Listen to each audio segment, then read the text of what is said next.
Right, ఇక గాంధీ భవన్లో TPCC chief Mahesh Kumar Goud మాట్లాడుతున్నారు. ఇప్పుడు అలా చూద్దాం. బీసీలకు ఏం మెరుగబెట్టారు ఇవాళ మాట్లాడుతున్నటువంటి బీఆర్ఎస్ నాయకులు? ఏ పదవులు ఇచ్చారు, ఎన్ని పదవులు ఇచ్చారు బీసీలకి? స్థానిక సంస్థల్లో 33% రిజర్వేషన్ తగ్గించిన ఘనత మీది కాదా? అన్ని అబద్ధాలు చెప్పి 10 ఏళ్ళు పబ్బం గడుపుకున్నారు. మైనార్టీలకు రిజర్వేషన్ అన్నారు, ఎస్టీలకు రిజర్వేషన్ అన్నారు. ఎక్కడ చేయగలిగినారు? అబద్ధపు మాటలతో 10 ఏళ్ళు కాలయాపన చేసి బీసీలని అడుగడుగున అనగదొక్కినటువంటి బీఆర్ఎస్ నాయకులకు కానీ, అగ్రవర్ణాల పార్టీగా చెప్పుకునే బీజేపీ నాయకులకు కానీ ఇలా కాంగ్రెస్ తీసుకొచ్చినట్టు ఇంత గొప్ప నిర్ణయాన్ని, ఈ నిర్ణయం మీద మాట్లాడే హక్కు మీకు లేదనే మాట ఈ సందర్భంగా నేను మనవి చేస్తా ఉన్నాను.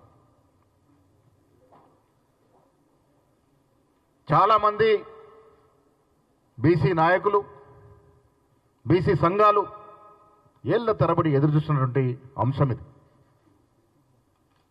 మా పూర్వ బీసీ నాయకులు, కాంగ్రెస్ నాయకులు చాలామంది పోరాడినటువంటి అంశం ఇది. ఇన్నేళ్లకి ఇలా మోక్షం దొరికింది.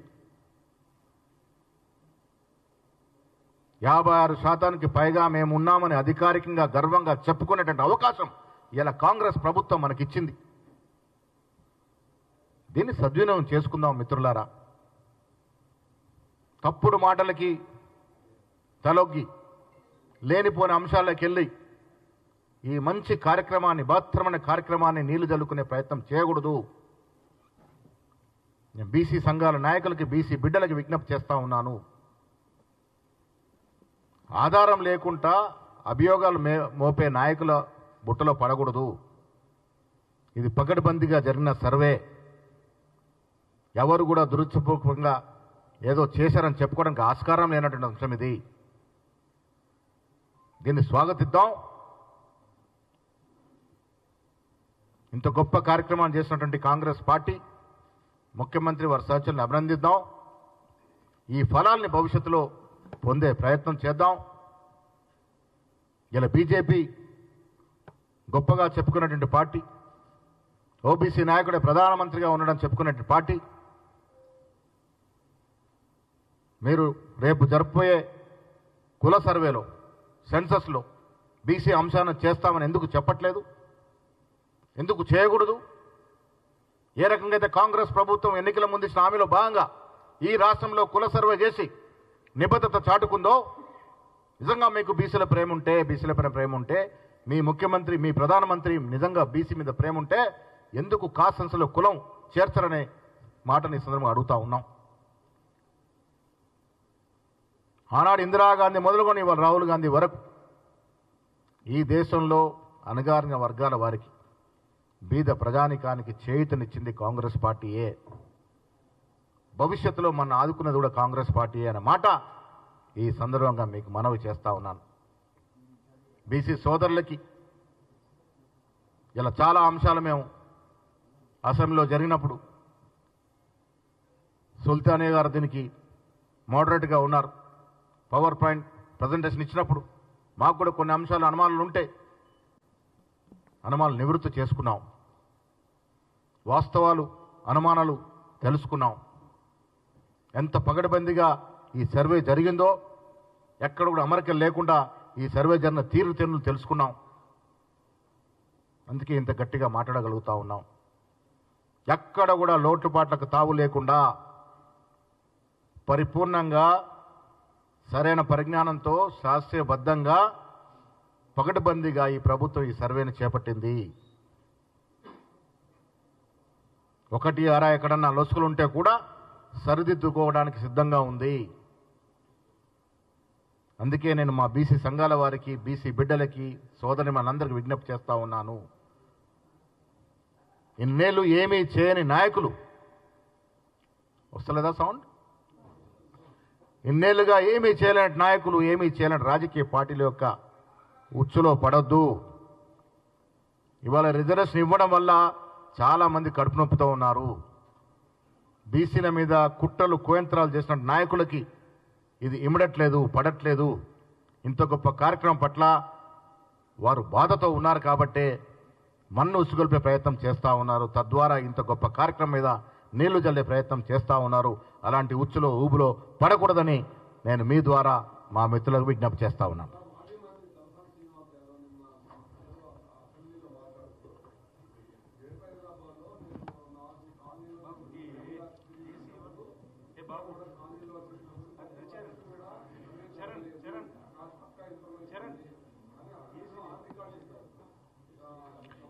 ఏ ఆధారంతో శ్రీనివాస్ యాదవ్ చెప్తా ఉన్నాడు? ఇప్పుడు మా మంత్రి గారు కూడా గతంలో చెప్పారు, ఈ 3.1% ఎక్కడైతే సర్వే జరగని ఇల్లున్నాయో దాంట్లో మెజారిటీ ఇల్లు హైదరాబాద్లో ఉన్నాయి. ఇది వాస్తవం, దీనే దాపరికం లేదు. ఆ 3.1% అంటే దాదాపు కొన్ని లక్షల ఇల్లు ఏవైతే ఉన్నాయో అవి హైదరాబాద్లో ఉన్నాయి. కొన్ని ఉద్దేశపూర్వక కొంత చేయలేదు. ఇలా కేసీఆర్, కేటీఆర్, హరీష్ రావు వివరాలు ఇవ్వలేదు. కవిత గారు మాత్రమే ఇచ్చినట్టు మాకు సమాచారం. అట్లా చెబుతూ పోతే చాలా ఇల్లు ఇవ్వలేదు. శ్రీనివాస్ యాదవ్ గారు ఇచ్చినారో ఇవ్వరో తెలియలేదు. సో నేనేమంటున్నానంటే వీలైనంత వరకు దాదాపు 95 నుంచి 96% సర్వే చాలా సఫలంగా జరిగింది. 1, 2, 3% ప్రతి చోట లొసుగులు ఉంటాయి.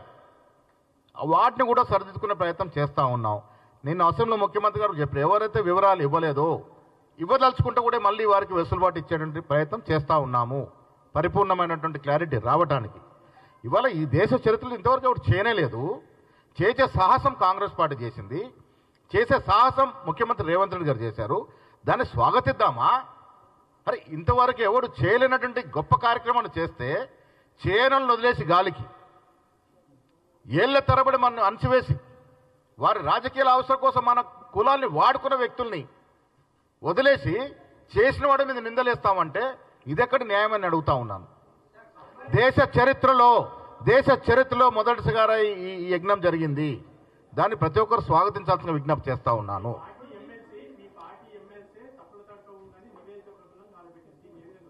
పార్టీ ఎమ్మెల్సీ అయినా పార్టీ ఎంపీ అయినా కాంగ్రెస్ పార్టీలో ఎంత చిన్నవాడైనా పెద్దవాడైనా క్రమశిక్షణకు లోబడే ఉండాలి. క్రమశిక్షణ తప్పినప్పుడు ఏం చేయాలో కమిషన్ కమిటీ చూసుకుంటుంది.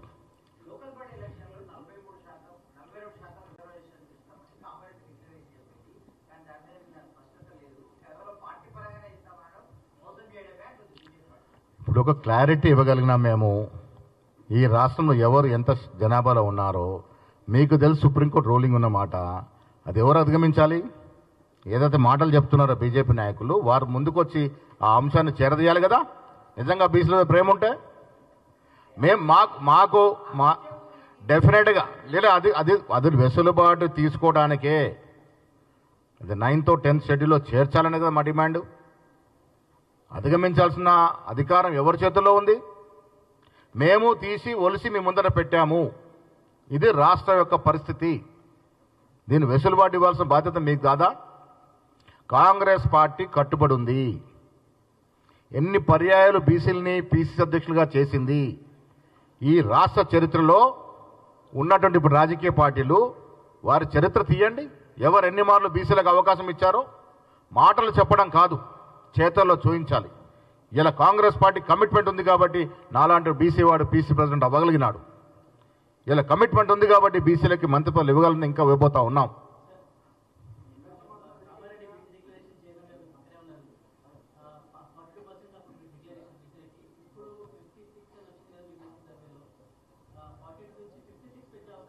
డెఫినెట్గా పెంచాలనే తపన, పెంచాలనే ఆలోచనతోనే ఈ సర్వే జరిగింది.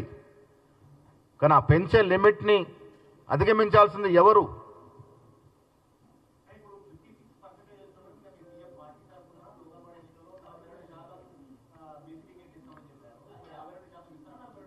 డెఫినెట్గా 42% ఈ సర్వే రానప్పుడు చెప్పినారు. దాన్ని పెంచే ప్రయత్నం అడుగడుగునా జరుగుతుంది. అది అధికారికంగా మేము దాన్ని ఆచరణలోకి తీసుకురావాలంటే అడ్డంకులు తొలగించాలి. అడ్డంకులు తొలగించేటువంటి సత్తా ధైర్యం కేంద్ర ప్రభుత్వం బీజేపీ చేతుల్లో ఉంది. ఆ దశగా ప్రయత్నం చేయాలి.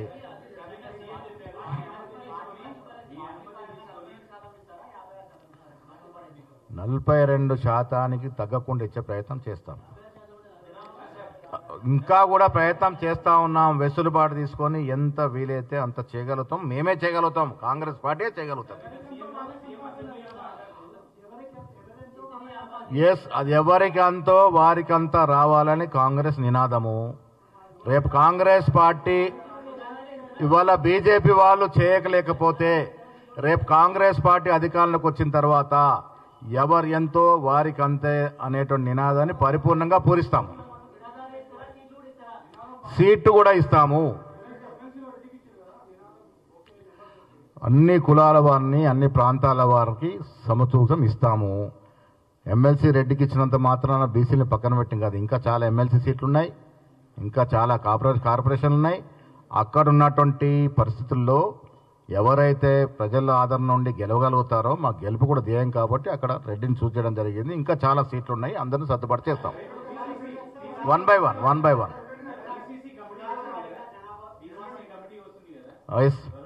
ఎస్ 100% పీసీసీ కమిటీలో 50 నుంచి 60% మించి ఎస్సీ, ఎస్సీ, బీసీ, మైనార్టీలు ఉంటారు.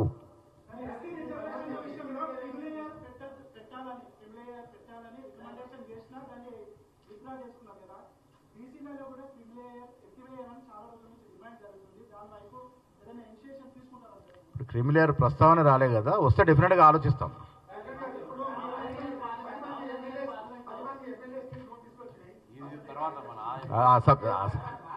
దట్ లీగల్గా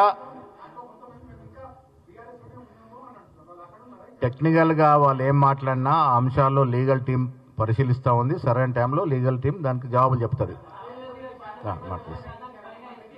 లాస్ట్ క్వశ్చన్ ప్రభాకర్ గారు మాట్లాడాలి.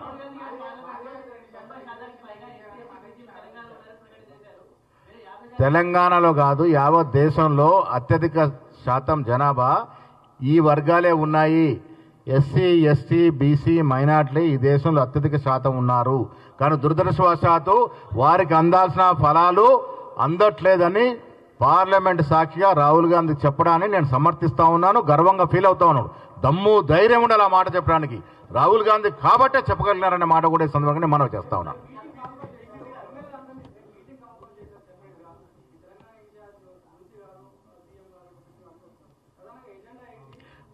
మేము అందరం కూడా ఎమ్మెల్యేని పిలిచి రానున్న స్థానిక సంస్థల్లో తీసుకోవాల్సినటువంటి జాగ్రత్తలు, తీసుకోవాల్సినటువంటి సూచనలు, దాంతోపాటు పార్టీ నిర్మాణం గ్రామ స్థాయి నుంచి హైదరాబాద్ స్థాయి వరకు రేపు పార్టీ నిర్మాణం జరగబోతుంది కాబట్టి వారి సలహాలు, సూచనలు కూడా తీసుకుంటాం. అన్నిటికీ మించి స్థానిక సంస్థల్లో గెలిపే ధ్యేయంగా తీసుకోవాల్సినటువంటి చర్యలు, ఇవ్వాల్సిన సూచనలు రేపిస్తాం.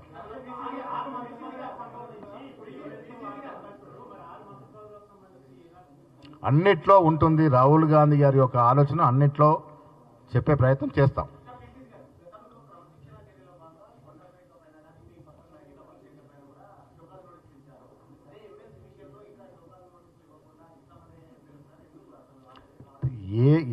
ఏ విషయమైనా ఒకటి, మాకు కాంగ్రెస్ పార్టీలో గొప్పతనం ఏంటంటే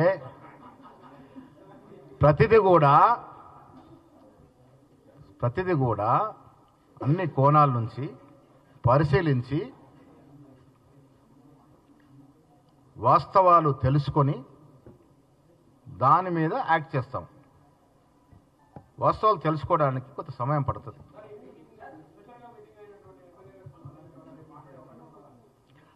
రేపు అది మా కుటుంబం మీటింగ్, అది అన్నీ మాట్లాడుకుంటాం, అన్నీ మాట్లాడుకుంటాం, అన్నీ వివరించుకుంటాం, అన్నీ సెటిల్ చేసుకుంటాం.